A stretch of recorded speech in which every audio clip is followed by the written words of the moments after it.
இது மகிமை நேரம். இயேசு கிறிஸ்துவின் இனிதான நாமத்தினாலே நிகழ்ச்சியை பார்த்து கொண்டிருக்கிற உங்களுக்கு என் அன்பின் வாழ்த்துக்களை தெரிவித்துக் கொள்கிறேன். ராஜாக்களின் சறுக்கல்கள் அப்படின்னு சொல்லிட்டு நம்ம தியானித்து கொண்டு வருகிறோம். அன்றைய படியில இன்றைய தினத்தில் ஆகாப் ராஜாவை குறித்து நாம் தியானிக்க இருக்கிறோம். இந்த ஆகாப் இஸ்ரவேலின் ராஜா, சரியா? இவருடைய தகப்பனார் பெயர் உம்ரி. இவர் 22 வருடங்களாக ராஜ்யபாரம் பண்ணினார். இவர் ராஜ்யபாரம் பண்ணி கர்த்தருடைய பார்வைக்கு மிகவும் பொல்லாப்பானதை செய்து வந்தார். இதுவரை நம்ம பார்த்தோம் கர்த்தருக்கு பிரியமானபடி எல்லாரும் நடந்தாங்கன்னு பார்த்தோம்னா, இந்த ஆகாப் ராஜா கர்த்தருக்கு பிரியம் இல்லாதபடி எல்லாமே செஞ்சார். ஏன்னா நிறைய நரகலான விக்கிரகங்களை கொண்டு வந்து அதுக்கு பலியிட்டு தூபம் காட்டி கொண்டு அப்படி வந்தார், சரியா?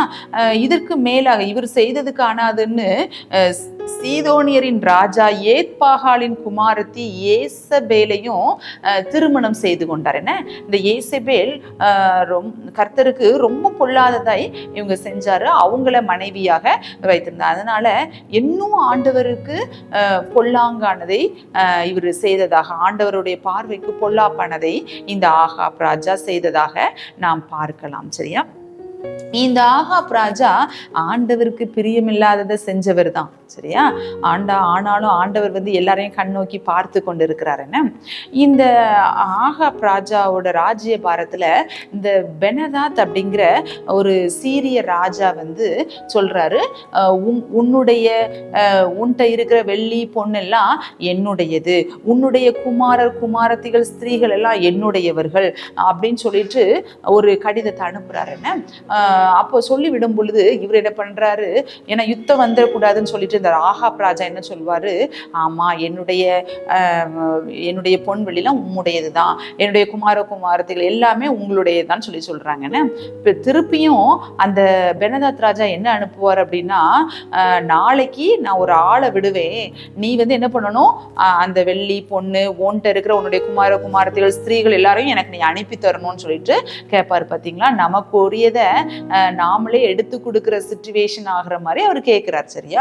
இப்ப இதை கேட்ட உடனே இந்த ஆகாப் ராஜாவுக்கு ரொம்ப வருத்தம். அப்ப அங்க இருந்து எல்லா பிரபுக்களையும் கூப்பிட்டு அவர் ஆலோசனை பண்ணும் பொழுது அவங்க சொல்லுவாங்க, இந்த யுத்தம் பண்ணதுக்கு நம்ம யுத்தம் பண்ணலாம் அப்படிங்கிற மாதிரி சொல்லுவாங்க. அப்போ ஒரு தீர்க்கதரிசி மூலமாக ஆண்டவர் பேசுவாரு, இந்த யுத்தத்துல நான் உனக்கு வெற்றியை தருவேன்னு சொல்வாரு. என்ன, அப்ப ஆகாப் ராஜா சொல்வாரு, யாரை கொண்டு நான் யுத்தம் பண்ணணும்னு கேட்கும்போது ஆண்டவர் பேசுவாரு, மாகாணங்களுடைய அதிபதிகளின் சேவகரை கொண்டு துவங்கணும், இந்த தொண்டு நடக்கணும். அப்ப யாரு அந்த யுத்தத்தை துவங்கணும்னு சொல்லி கேட்கும் பொழுது ராஜாவாகிய நீர் தான் அதை துவங்கணும்னு சொல்லிட்டு ஆண்டவர் பேசுவார். என்ன, அப்ப அதே மாதிரி அந்த ஆகாப் ராஜா கீழ்ப்படிந்து அங்க பார்க்கும் பொழுது அந்த மாகாணங்களின் அதிபதிகள் எத்தனை பேர் தான் இருப்பாங்கன்னா 232 பேர் தான் இருப்பாங்க.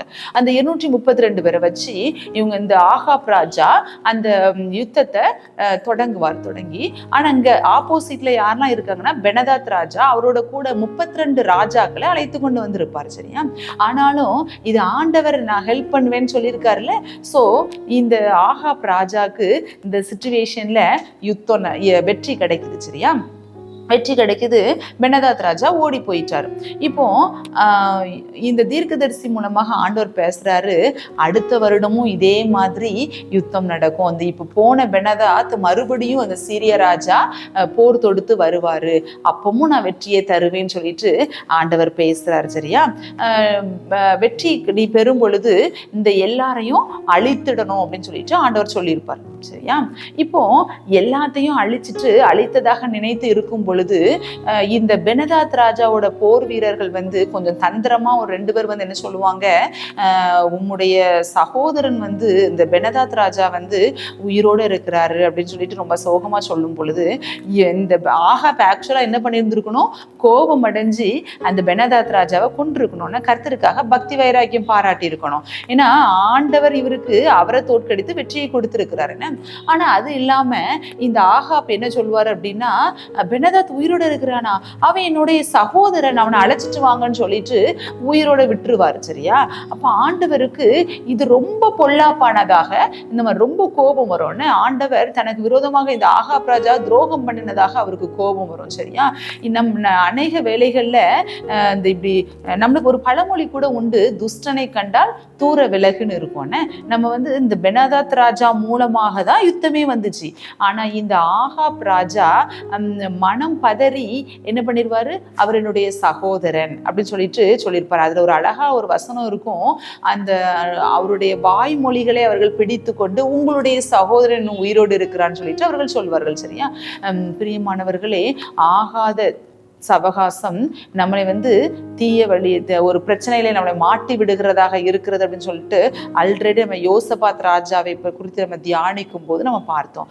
அதன் வரிசையில இந்த ஆகாப் ராஜாவும் அது மாதிரிதான் இருக்கிறார். சமாதானம் அப்படிங்கிற போர்வையில தீமையோடு அவங்க என்ன பண்ணிட்டாரு, இணைஞ்சிட்டாரு. சரியா? இந்த பெனதாத் ராஜாவோட சமாதானம் பண்ணுகிறதாக நினைச்சு அவர் தீங்கு செய்ய முற்பட்டார். பிரியமானவர்களே, நம்மளும் சில வேளைகள்ல சமாதானம் செய்கிறதாக எண்ணி நம்ம தீங்குகோடு பிணைப்படுகிறவர்களாக நம்ம இருக்கிறோம். ஆண்டவருக்கு பிரியமில்லாதவர்களோடு சவகாசம் நமக்கு இருக்கக்கூடாது. நம்ம வாயின் வார்த்தைகள்ல நம்ம ஜாக்கிரதை உள்ளவர்களாக நம்ம இருக்க வேண்டும். நான் கேள்விப்பட்டிருக்கேன், சிலர் இந்த ஜாமீன் கையெழுத்துன்னு போடுவாங்க, கடன் வாங்குறதுக்கு ஜாமீன் போடுவாங்கல்ல. இந்த கடன் வாங்கினவர் பழச்சுக்கிடுவாங்க, ஆனா அந்த ஜாமீன் போட்டவர் பல வேலைகள் என்ன பண்ணிடுவாரு, மாட்டிக்கொள்வார். என்ன இது மாதிரிதான் நம்ம துன்மார்க்கருக்கு உடன்படும் பொழுது அந்த துன்மார்க்கர் பட வேண்டிய அந்த கஷ்டத்தை, அந்த பிரச்சனைகள்ல நம்ம விழுந்து விடுகிறவர்களை போல நம்ம பல வேலைகள்ல இருந்து விடுகிறோம். நம்ம மனம் பதறி எதுலையும் நம்ம பேசிவிடக்கூடாது. பாருங்க, குற்றவாளியாக நியமிக்கப்பட்ட இந்த பெனதாத்து கொலை செய்யப்பட வேண்டிய ஒரு ஆளு. ஆனா இந்த ஆகாப், நியாய தீர்ப்பு செய்ய வேண்டிய இந்த ஆகாப் என்ன பண்றாரு, அந்த பெனதாத்தை உயிரோட விட்டுருதாரு. நம்ம நியாய தீர்ப்பு செய்ய வேண்டிய இடத்துல இருக்கிற நாம, சிலர் நீதிபதியா இருப்பாங்க, நல்ல ஒரு பொசிஷன்ல இருப்பாங்க. ஏன்னா ஏதோ ஒரு ஜட்ஜ் பண்ற இடத்துல பொசிஷன்ல இருக்கிறவங்க குற்றவாளிகளை நாமே என்ன பண்ணிருந்தோம், சில வேளைகள்ல தப்பிக்க விடுகிறவர்களாக நம்ம இருக்கிறோம். என்ன, நியாய தீர்ப்பு செய்ய வேண்டிய இடத்தில் உள்ள நீங்கள் குற்றவாளி என்று அறிந்தும் அந்த குற்றவாளியை தப்ப விடுவது நியாயமா? அது ஆண்டவருக்கு பிரியமாக இருக்குமா? ஆண்டவர் அந்த விஷயத்துல வழக்காடி கொண்டிருக்க, ஆண்டவர் குற்றவாளியாக நியமித்த ஒருவனை நம்ம விடுவிக்க முடியுமா? பிரியமானவர்களே, நம்ம அநேக வேளைகள்ல இப்படிப்பட்ட பிரச்சனையில நம்ம மாட்டிக்கொண்டு விடுகிறோம். நமக்கு ஆண்டவர் உதவுவதற்காக வந்திருப்பாரு, ஆனா நம்ம ஆண்டவரை மறந்தவர்களாக, அந்த குற்றவாளிகளை விடுவிக்கிறவர்களாக நம்ம மாறி விடுகிறோம். அப்படி இருக்கும் பொழுது நம்ம தண்டனைக்கு நம்ம தப்ப மாட்டோம்.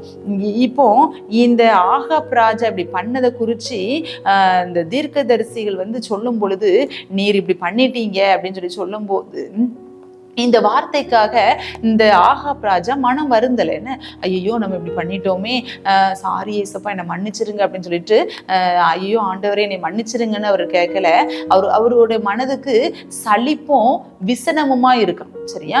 நம்ம மற்றவங்க யாரோ ஒருத்தர் நீ குற்றவாளியை போய் நீ இப்படி நிரபராதின்னு நீங்க சொல்லிட்டீங்களேன்னு சொல்லும் போது நமக்கு கூட சில வேளைகள்ல அது சலிப்பும் விசனமுமா இருக்கிறது. பிரியமானவர்களே, ஆண்டவருடைய பிள்ளைகளாக இருக்கிற நாம், ஆண்டவர் குற்றவாளியாக நியமித்த ஒருவரை நாம் நீதிபதியாக மாற்ற கூடாது. என்ன, குற்றவாளிகளை நம்ம தப்ப வைக்கவும் கூடாது. நம்ம நியாய தீர்ப்பு செய்கிற இடத்தில் இருக்கிற நீங்கள் அதை உண்மையாய் நியாயம் தீர்க்கும்படி ஆண்டவர் இந்த நேரத்துல உங்களுக்கு சொல்லுகிறார். சரியா? 1 ராஜாக்கள் 21ஆம் அதிகாரம் 25ஆம் வசனத்துல சொல்லப்பட்டிருக்கு, தன் மனைவியாகிய யேசபேல் தூண்டிவிட்டபடியே கர்த்தரின் பார்வைக்கு பொல்லாப்பானதை செய்ய தன்னை விற்று போட்ட ஆகாப்பை போல ஒருவனும் இல்லைன்னு சொல்லப்பட்டிருக்கு. இந்த ஆகாப் அப்ப அந்த அளவுக்கு கர்த்தருடைய பார்வைக்கு பொல்லாப்பானதை செய்ததாக அந்த இடத்துல சொல்லப்பட்டிருக்கு. பிரியமானவர்களே, நாம் அப்படி இல்லை, பொல்லாப்பை செய்கிறவர்களாக அல்ல, ஆண்டவருடைய இருதயத்திற்கு பிரியமானபடி நாம் நடக்க வேண்டும். ஆண்டவருக்கு செம்மையானபடி நம்ம நடக்கணும். ஒருவர்கிட்ட அந்த சவகாசம் வேண்டான்னு ஆண்டவர் சொல்லிட்டாருன்னா அவர்களோடு நீங்க உறவாட வேண்டாம். துஷ்டனோடு நம்ம சவகாசம் வைக்கிறவர்களாகவும் நம்ம இருக்க வேண்டாம். அப்படி இருக்கும் பொழுது, நம்ம கீழ்ப்படிந்து நடக்கும் பொழுது கர்த்தர் தாமே நம்மை ஆசீர்வதிப்பாராக. ஜெபம் செய்வோம். அன்புள்ள ஏசப்பா, அந்த அருமையான வேலைக்காக உமக்கு நன்றி சுவாமி.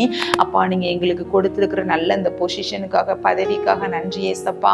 நியாய தீர்ப்பு செய்கிற இடத்துல இருக்கிற நாங்க குற்றவாளிகளை நாங்க விடுதலை பண்ணுகிறவர்களாக நாங்க இருக்கக்கூடாது, தப்பிக்க விடுகிறவர்களாக நாங்க இருக்கக்கூடாது ஏசப்பா. பரிதானம் வாங்கி அவர்களை தப்பிக்க விடுகிறவர்களாக இருக்கக்கூடாது. மனம் பதறி நாங்க எந்த ஒரு விஷயத்துல நாங்க பேசிடக்கூடாது. எங்களுக்கு நீங்க உதவி செய்யுங்க ஏசப்பா. உமக்கு பிரியமானபடி நாங்கள் நடக்கணும், உமக்கு பிரியமான வழியிலே நாங்கள் நடக்கணும். அப்படி செய்கிறபடியால் உமக்கு நன்றி. ஆமேன். இயேசு மூலம் ஜெபிக்கிறோம் ஜீவனும் பரிசுத்தமும் நல்ல பிதாவே. ஆமேன்.